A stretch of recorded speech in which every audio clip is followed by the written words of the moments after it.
This is probably the sleekest looking laptop you'll see this year. You are looking at the Dell XPS 13 Plus 9320. It has adopted a minimalistic design, a design so clean that even before you consider its specs or performance, you're already attracted by it. It's also very slim and lightweight, but what does all this sleekness do for its performance? The Dell XPS 13 Plus is powered by Intel's 12th Gen P series processor, which gives it a significant boost in performance over the previous generation. This configuration is the Core i7 with 12 cores. The base version is an i5 and you can go up to i7 with 14 cores, which is the max variant. It is Intel Evo certified and promises great performance. Now, it is priced anywhere between $1149 USD for the very base version to $2149 USD, which I think is the maxed out version for the XPS 13 Plus. Of course, that's before tax, and the price may vary or cost more depending on where you are purchasing from. I'll have links in the description. Now, before we go further into this video, let's talk about the unboxing experience. The Dell XPS 13 Plus comes in a premium packaging, which you'll see once you open the main box. There's a smaller box within which contains the XPS 13 Plus and its accessories. We have its 60 watts charger, which uses a USB-C to C connector, and then some adapters for its lack of ports. There's a USB-C to 3.5mm adapter, which pretty much tells you there's no headphone jack here. There's also a USB-C to a 3.0 adapter, which should suffice at least until you get a dongle, which has the essential ports. Speaking of ports, there's not much going on here, as the XPS 13 Plus 9320 only comes with two Thunderbolt 4 ports with one on each side. Dell is going all for minimalism here.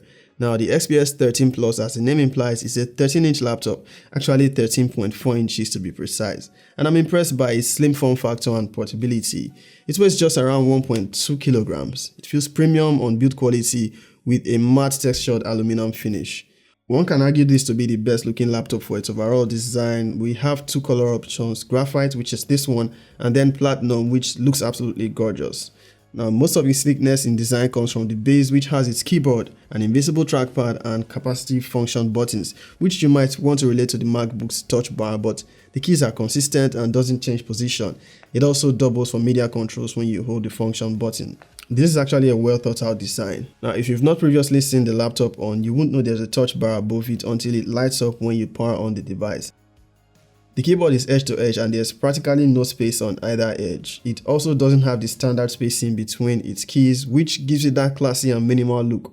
Now, while you might think it's just aesthetics and will be inconvenient to type on, that's not actually the case. I have had no such concerns using it.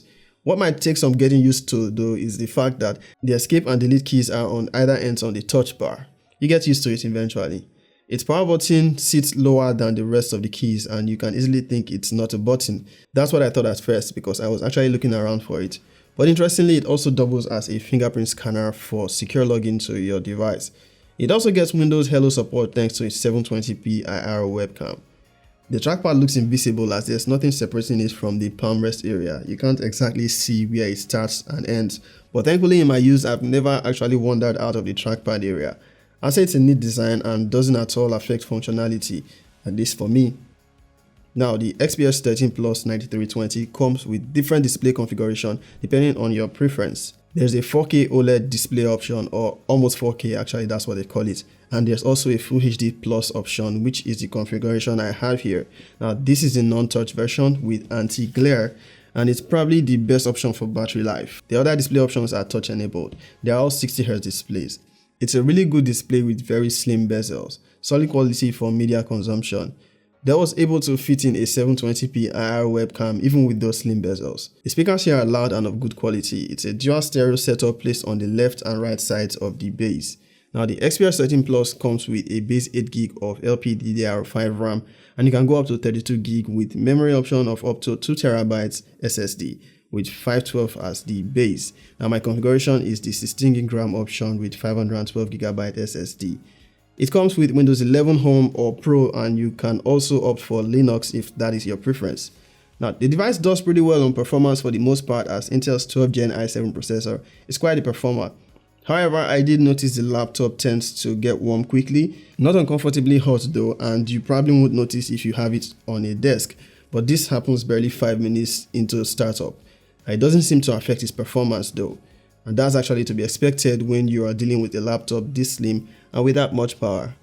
Dell offers different performance modes depending on what you intend to do, and I find the optimized to be just fine. This uses Intel's Iris Xe graphics and it has no dedicated GPU, so you might want to look the other way if you'll be doing graphics intensive work or gaming on this PC. Alternatively though, you can also hook up an external GPU through its Thunderbolt 4 ports and get better graphics performance. The battery life on the Dell XPS 13 Plus has been quite underwhelming to say the least. On standard use running Chrome and a couple other apps that are not graphics intensive or very demanding, it didn't last past 4 hours of use. I'd like to believe there is a software fix for this, cause by any standards, that is underwhelming for a 55 watt-hours battery. Bear in mind this is the non-touch Full HD display option, so there's no telling that the higher resolution OLED and touch display configuration will be any better. For connectivity, this gets Wi-Fi 6E and Bluetooth 5.2.